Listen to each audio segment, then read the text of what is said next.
Hey everyone, welcome back to another video from the Man Talks NRL SuperCoach, and in today's video we're going to go through the team list Tuesday for round 3. Let's get into it. Just before we get into the teams, just want to give a quick shout out to ME, or me, however you pronounce that, for scoring the highest in our overall group league this round. Congrats to you. And our top 5 are all doing really well, with Stuart, Cooper, Daniel, Leanne and Brad all in the top 1000 at the moment. So guys, if you want to get part of the overall group league, the code will be in the description below. Let's get into the team lists. So the first game of the round is of the Thursday night clash between the Panthers and the Storm, which should be an absolute cracker. In terms of how the Panthers are shaping up, the real big question mark is obviously going to be Nathan Cleary and how he pulls up from that head concussion, and whether he's going to be fit to play in this game. Now, they have named him in their starting 17, but to be honest, I wouldn't read too much into that. I think they're going to give him every chance to play come Thursday evening, and so he's one that we'll just have to keep an eye on and see at about 7 o'clock on Thursday evening when they release a team list. Fortunately, because the game is the first game of the round, we will be able to make changes to the rest of our team, reverse changes, etc. So really, Nathan Cleary is the one to keep an eye on. Apart from that though, the Panthers are unchanged, and I expect they're going to be coming out with a bang to try to get one back against the Storm after that grand final defeat. In terms of minutes between the forwards, Capel last week was a bit of a issue where he only played about 50 minutes. Apparently he might have picked up a small knock in last week's game, came off at 50 minutes and that wasn't needed back. The Panthers had that game pretty comfortable against the Bulldogs. So again, it'll be an opportunity to kind of see how the minutes shape up. I've got him in my side at the moment, and I'll just kind of wait and see, I guess, on how his minutes are continuing moving forward. In terms of the Storm, there's a few changes to note there. So obviously Felice Kafusi's got that 2-game suspension for that hit on Ryan Madison, so he's out for 2 games, and in replacement Tom Eisenhuth moves on to his edge role.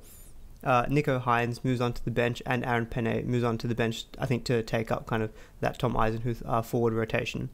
But apart from that, no real change at the Storm. I think they're going to be looking to go one up again on the Panthers. But yeah, overall expecting a really good clash between these two sides. Next game of the round is the Dragons versus Sea Eagles. The Dragons, fortunately for us, not any changes to report. They're 1-17. In terms of I'll do a separate video on players to target in terms of ones that are going to go up in value. But some ones obviously who will be some interest at the Dragons will be guys like Ben Hunt, Terrell Fumiano, and Daniel Alvaro, who's been there.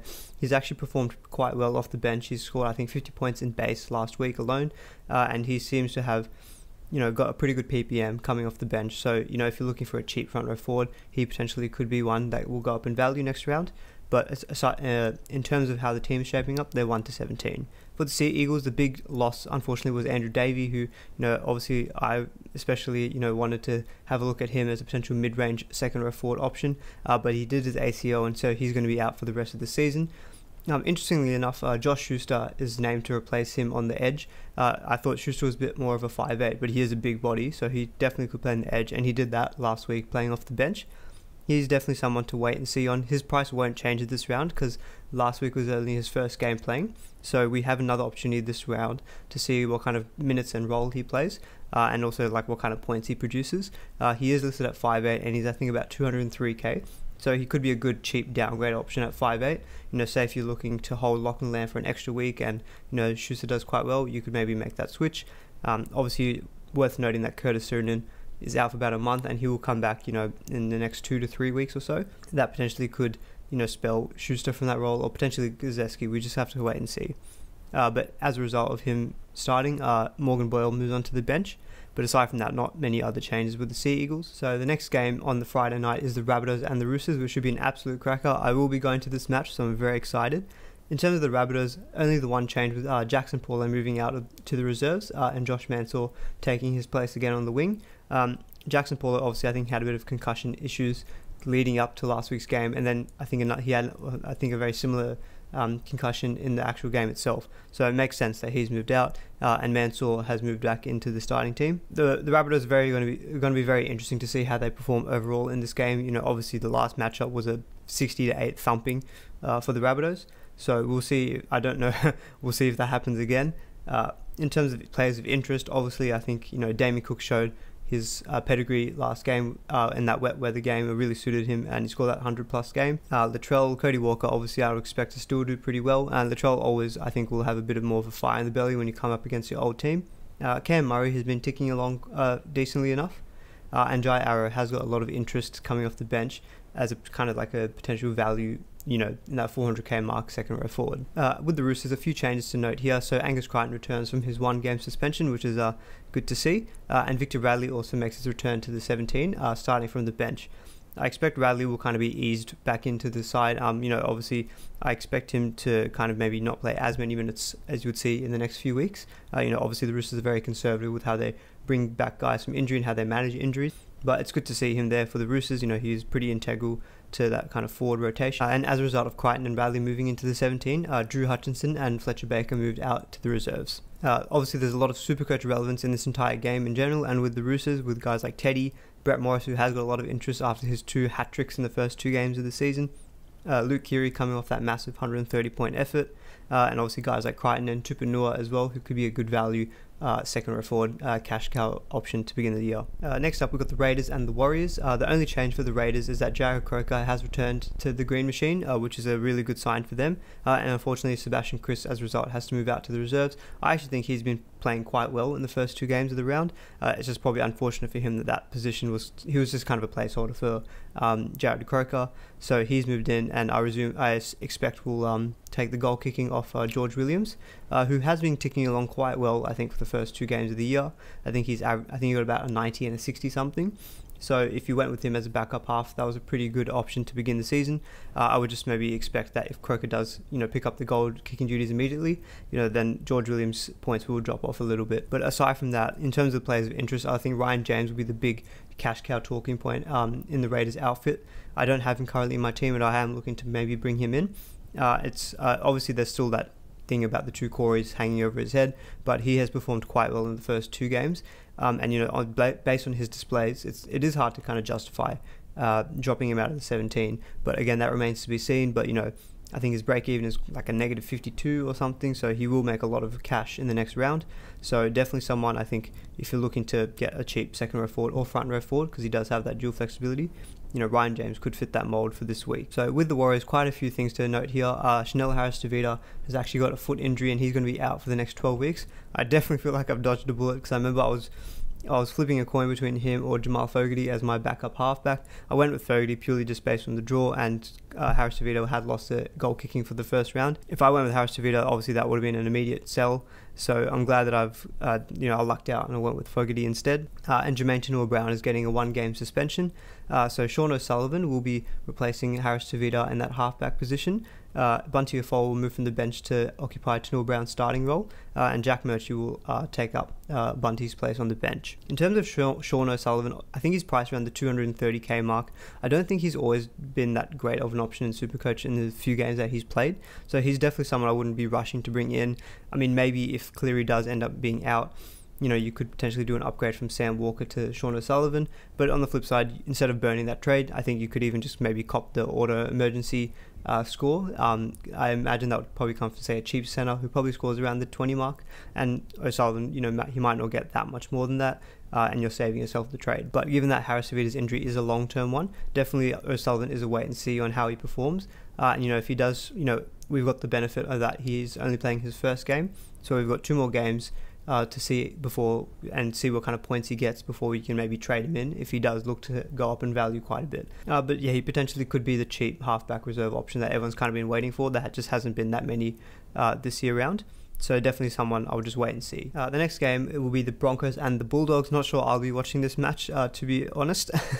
Broncos 1-17, which is, I guess for stability's sake is good, but if you're a Broncos fan, you could argue, I think the halves is the big talking point, and Tom Dearden, if he can get his shot again. But there's obviously a lot of Supercoach relevance with guys like, Tessie New, Jordan Ricky, who did really well last round, as well as Jermaine Asako. And then obviously in the forwards, I think Tevita Pangai Jr. looks to be the kind of premium guy that you're looking to get from the Broncos. He's had an amazing start to the season.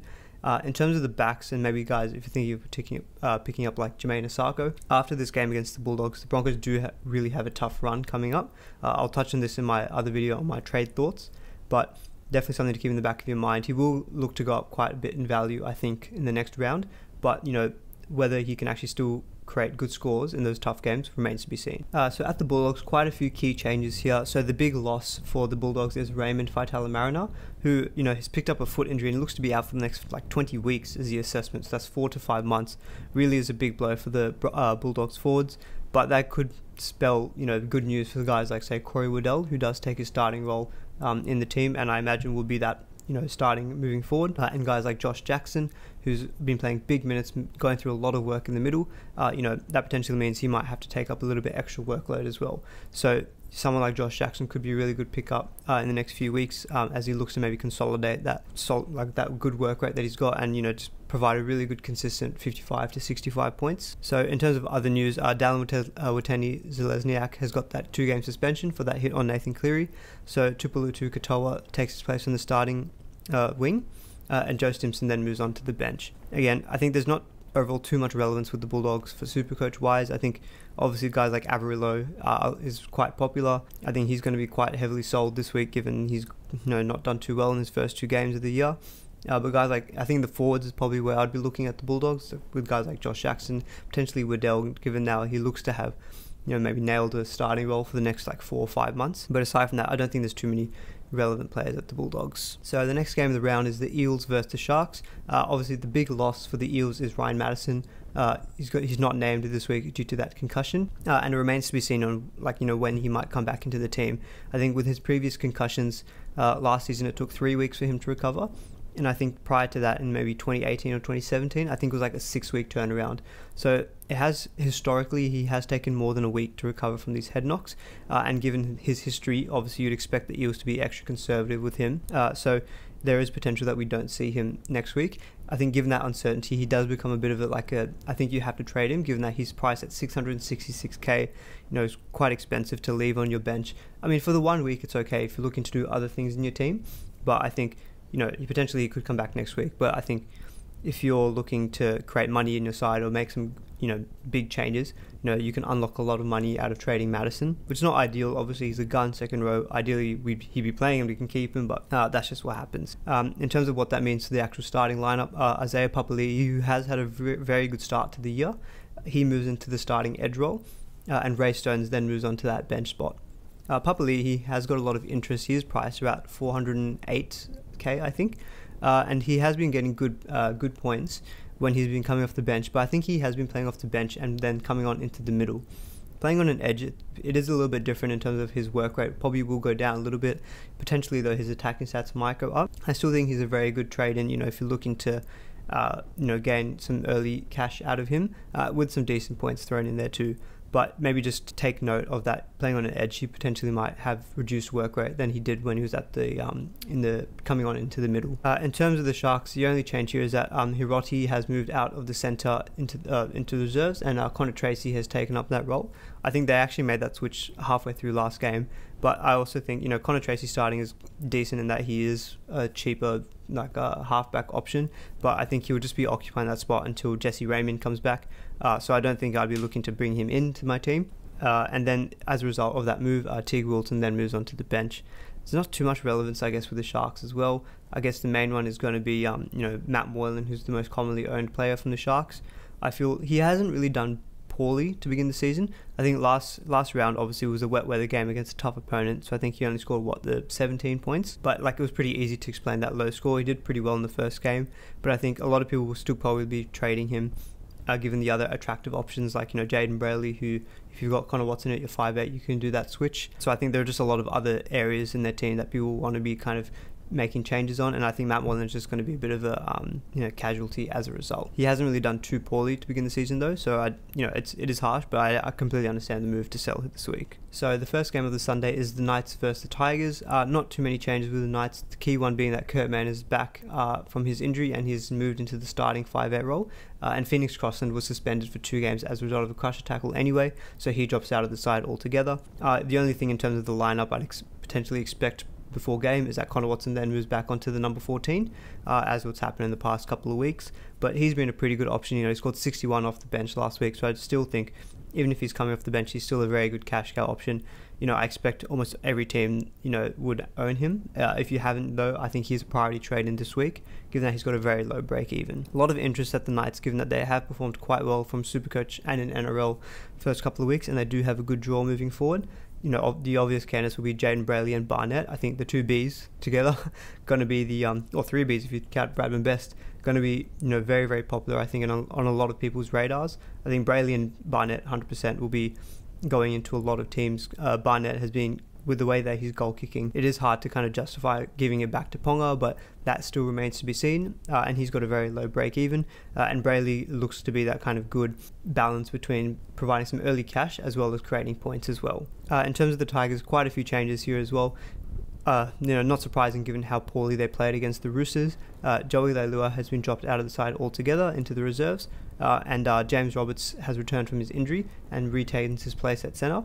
And Zane Musgrave moves into the starting lineup as well, moving Joe Offengawi to the bench, and Tommy Talau takes Joey Leilua's centre spot. In terms of the SuperCoach relevant players at the Tigers, obviously I think Jacob Little looks set to go up quite a bit in value in the next week, so definitely I think if you don't have him, he's a good player to trade in for like that early cash cow generation.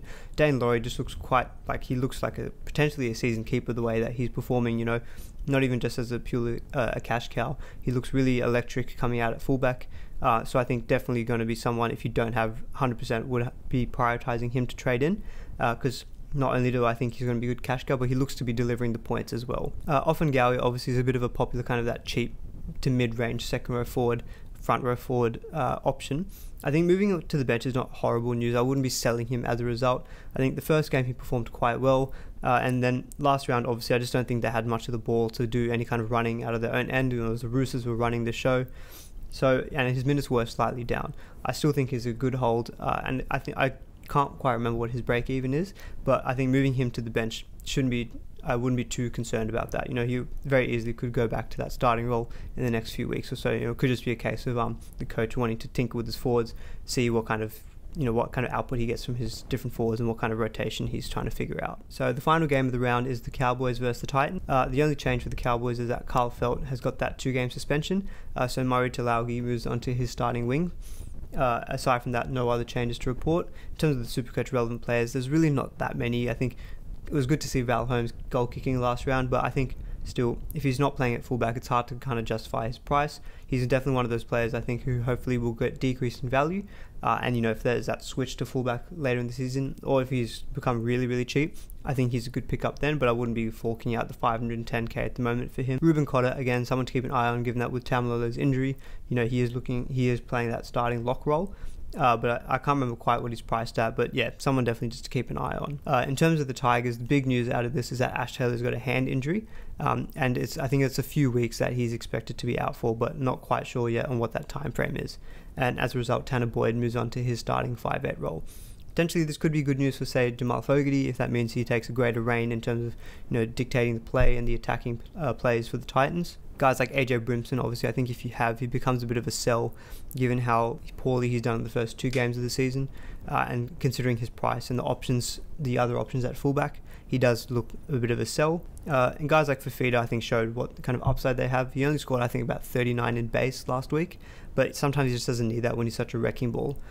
Tino's surprising. I mean, not as a surprise because he hasn't done so well in the last game, but he is being sold quite a bit. I think he's still looking good in real life footy, so I don't think he's a sell priority this week unless you're completely happy with the rest of your team. I think he potentially is one of those players who might tick along with like a 55 to 60 average, maybe the 55. And so you can hold for a few weeks, and if it still looks like he's not kind of breaking out to the gun that we're hoping for, he then becomes a potentially a stepping stone to another gun second row forward option. But unless you're really happy with the rest of your team, I wouldn't be looking to trade out Tino. The Titans do have a good draw coming up, which does work in his favour, given that he does have some attacking potential. Alright guys, well that's the Team List Tuesday for round 3. I wanted to keep this video a little bit shorter. Instead of just going into full detail in the terms of the players, I'll probably be doing that in a separate video later this week. So I just wanted to kind of rattle off any changes and injuries, suspensions, that came out of this Team List Tuesday. I think the big question mark will obviously be Nathan Cleary, so we'll just have to wait and see on what the final decision is on him on Thursday evening. But guys, if you did like this video, would really appreciate a thumbs up and a like on the video, and do please consider subscribing if you haven't already, as I'll be continuing to put out more content through the 2021 SuperCoach season. Until then, I'll see you guys in the next video.